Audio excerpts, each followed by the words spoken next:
humiliating. Thomas gave Meghan unfeeling stunner again on fatal allegation over latest TV interview.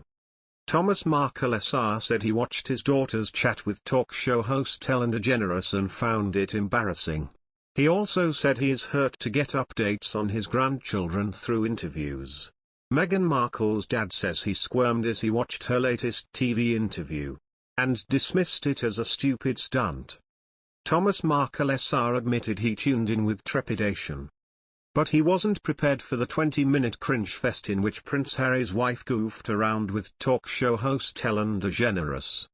Thomas, 77, told, "It's no way to behave. The whole thing was kind of embarrassing.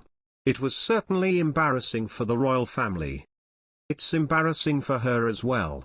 I suspect it embarrassed everyone in the UK, too. She's putting herself out there as a duchess, but I've never seen a duchess behave this way, doing stupid stunts."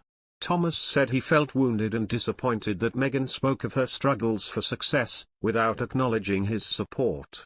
He also said he is hurt the chat is his only update on grandchildren Archie, 2, and Lilibet, 5 months. It reminded him of Meghan as a teething tot who cried and cried. Meghan was wrong to claim she struggled by using a dodgy car while finding acting work. Harry should get a job, as all he seems to do is ride his bike. Believes the couple should join the royal family over Christmas. Bad tempers had driven him and Meghan apart, but he still hopes a reunion will happen. Thomas, a retired Hollywood lighting director, winced at home in Mexico as Meghan took part in a skit which saw her do squats and say daft things at a market stall. She wore a hidden earpiece and had to obey commands from US host Ellen while out in public. The Duchess, 40, was directed to touch trays of crystals and claim they had good energy, hold a giant one to her head and chant incomprehensibly before telling a stunned worker, "I have healing powers. Can you feel my powers?"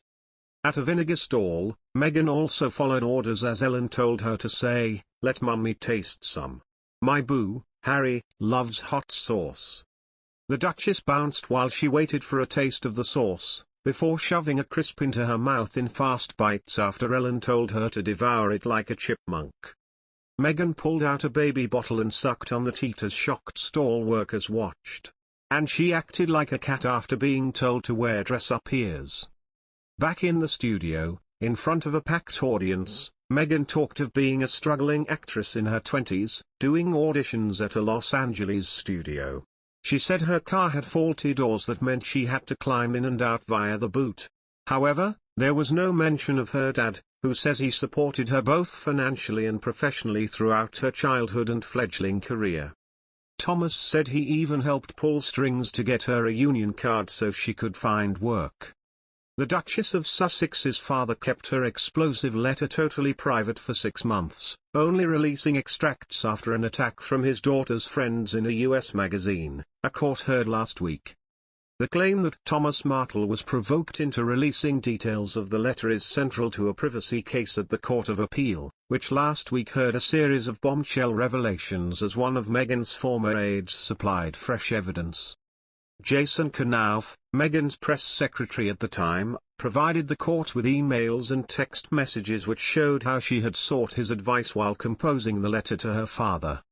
Meghan wrote, "Obviously everything I have drafted is with the understanding that it could be leaked, so I have been meticulous in my word choice, but please let me know if anything stands out for you as a liability." She added, "If he leaks it then that's on his conscience, but at least the world will know the truth. Words I could never voice publicly." The Duchess of Sussex won a High Court privacy battle against after we published extracts of the letter to her father. Associated Newspapers is now appealing to have the summary judgment overturned in favor of a trial.